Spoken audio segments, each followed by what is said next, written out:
Okay, excellent. We'll get started with reading our forward-looking disclaimer. So greetings, everyone, and welcome to the final Flora Growth webinar of the year. Before we begin, I'd like to remind participants that many of our comments today will be considered forward-looking statements and are subject to numerous risks and uncertainties that may cause the company's actual results to differ materially from what has been communicated. Forward-looking statements made today are effective only as of today, and the company undertakes no obligation to update forward-looking statements. For a discussion of some of the factors that could cause our actual results to differ, please review the risk factors section of our registration statement on Form F1 recently filed with the SEC. We've also updated the investor relations section of our website with the company's recent releases. And with that, Luis, I'll hand it over to you. Hello, everyone, and thank you for joining the call today. I'm honored to host today's webinar where I will highlight the various capital raises we have completed, give an overview of our operations, provide further context on our M&A transactions that we have announced, and outline some of the challenges and opportunities created by external factors. Finally, I will share as much looking forward information as I can, which illustrates not only the confidence that we have in our position, but delivers on the company's promise of complete transparency with you, our most valued stakeholders. As most of you know, 2021 was our first full year as a revenue-generating company. It also marked our entry into the public markets by virtue of our IPO in May and our listing on NASDAQ. That event culminating in us raising over $15 million from investors of all sizes. We moved forward from our IPO with strong interest from the investment community, which led to a strong liquidity, all supported by tight and secure capital structure. Completing an IPO, especially the first ever NASDAQ listing for a plant-touching company, one without the use of a SPAC or reverse merger or a dual listing, is a long process for which I am very proud of the team for executing. Just a few weeks ago, we announced the closing of a follow-on equity offering, which generated an additional $34.5 million in gross proceeds for Flora. This successful raise not only illustrates the appetite for continued investment in Flora, but the investment community's belief in what we're building. The capital further strengthens our balance sheet, giving us a strong cash position that will allow us to execute on our strategy, including both organic growth and M&A through the end of 2023. It provides us with the runway to expand without the need of other expensive financing tools, such as debt or the overhang of a pending financing. We are now in a place where we can focus on executing on our mission of building a global cannabis leader and unlocking shareholder value. I wish to note that our recent financing was conducted during a especially difficult time for the sector. We've seen larger institutions shying away from the cannabis investing and many major players severely undervalued. Whatever the cost, it is not exclusive to Flora, and we believe in our long-term value proposition. The market reacts on a day-to-day basis, but we will continue to make smart decisions focused on our long-term strategy and success. Now on to our operational achievements. First and foremost, this year marked the start of cannabis cultivation at our facility in Colombia, Cosechemos Ya. The facility was and remains one of the largest licensed outdoor cultivation facilities in the world, specifically designed to cultivate high-quality cannabis at a low cost for using extracts and derivatives on a global scale. This facility also received GACP certification and a government-approved export quota of 7,900 kilograms of psychoactive cannabis, 2 regulatory approvals that were needed to optimize the revenue generation opportunities from the facility. We're putting up the finishing touches on our extraction lab there as well, and that gives me a lot of confidence in the progress we have made to date in Colombia. But as you know, Flora is not merely an international cannabis cultivator, but rather we're seeking to provide a global ecosystem of plant-based goods and brands powered by our low-cost infrastructure. In 2021, our brand portfolio began to take shape and gain traction in key markets. In December, through our textiles division, we launched select Stardog loungewear products on Macy's.com. And we expect our entire portfolio to be available in early 2022. We also recently opened a startup brick and mortar location in Miami, representing our first step in a broader retail expansion strategy.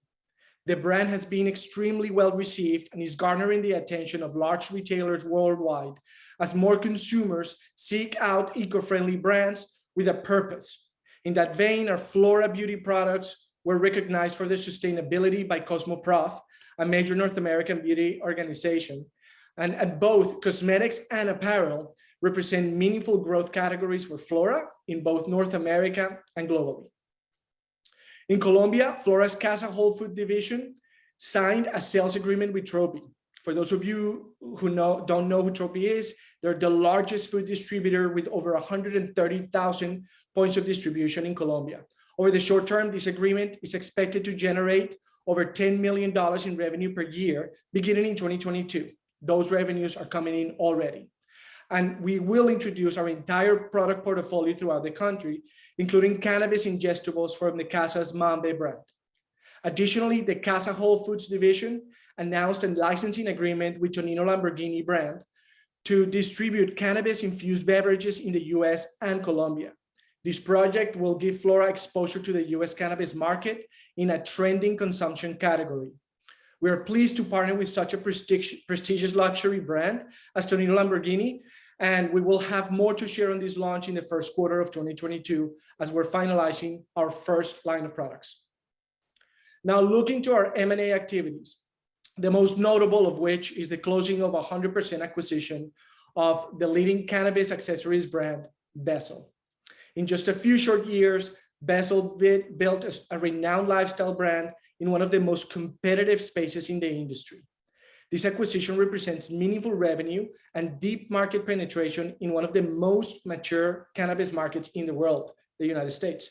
Additionally, adding Vessel's human capital to the Flora team will help strengthen our operational excellence. We are already reaping the benefits of that team, and we look forward to grow across North America. Another key pillar of our growth strategy is our global distribution. As an international portfolio of brands and a supplier of raw ingredients, we understand that our products are only as strong as the distribution network we use to move them. And as such, in 2021, we focused our attention on how we could quickly and efficiently build a global distribution network, announcing a strategic investment into Hoshi International.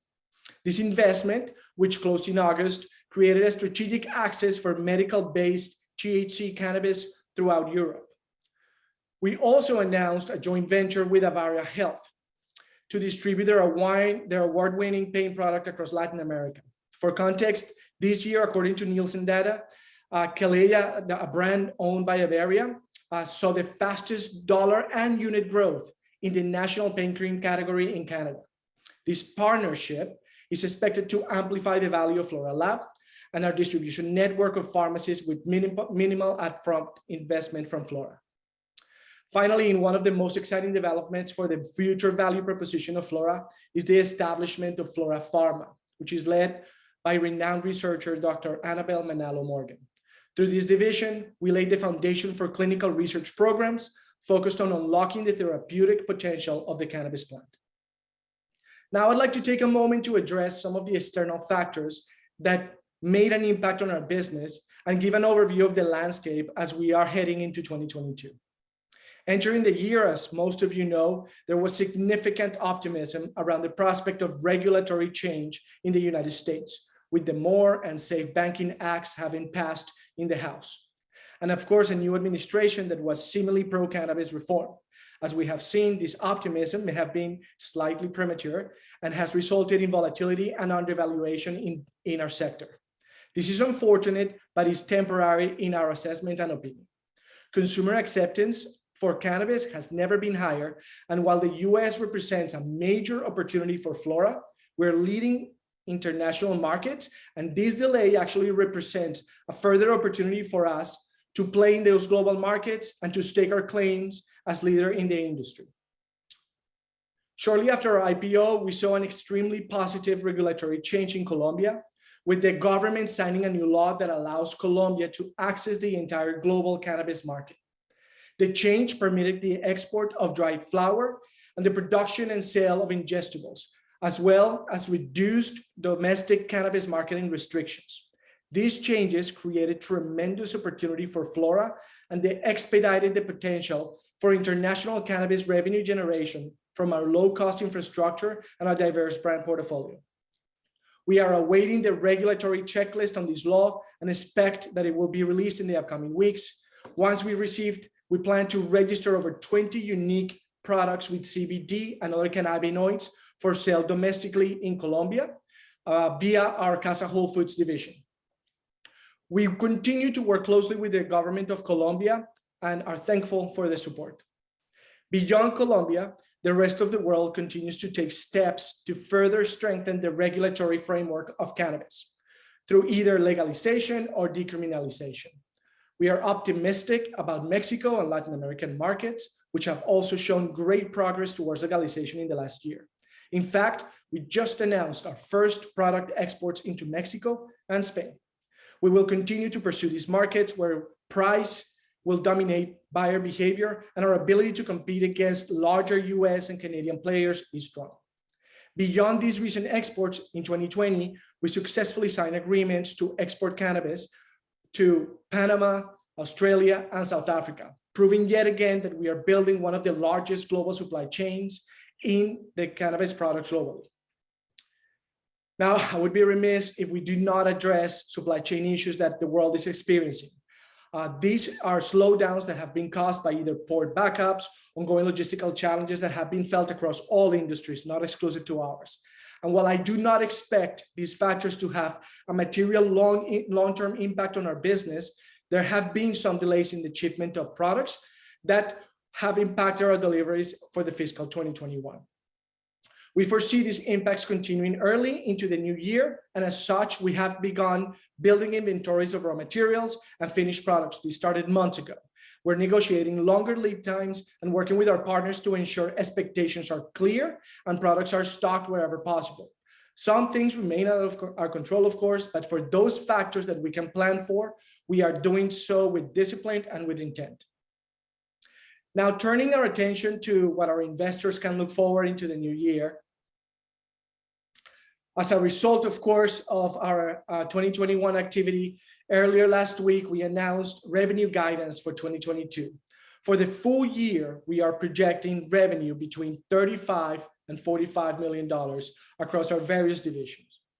An integral component of this revenue growth are the proceeds from our recently completed $34.5 million equity offering that will be used to fund working capital for the organic growth and accelerated growth of our brand portfolio, as well as for our creative M&A opportunities.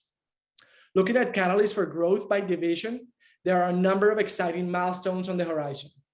Most important is the export of dry cannabis, dry flower and cannabis derivatives from our Cosechemos farm. Our first realization of a high margin revenue driver. This will be followed by the expansion of the entire Casa portfolio across Tropi's distribution network and the US launch of our cannabis beverage line branded under Tonino Lamborghini. Vessels, continued growth and expansion to global markets, leveraging Flora's distribution provides further coverage in key cannabis markets. We also expect to recognize multiple revenue streams through our cannabis processing and extraction facility, particularly with the receipt of our EU GMP certification expected next year, allowing us to enter international medical markets. And finally, increasing the number of SKUs of the Stardog portfolio that is being offered through Macy's. And with that, I'm going to stop with my comments and I'll take some questions from our investors.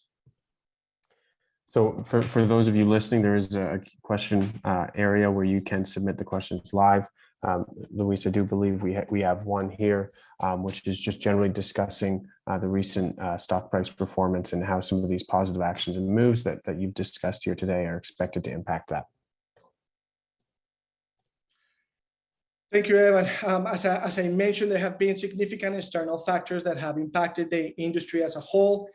We also completed a financing that further strengthened our balance sheet and allows us to execute on our strategy over the long term.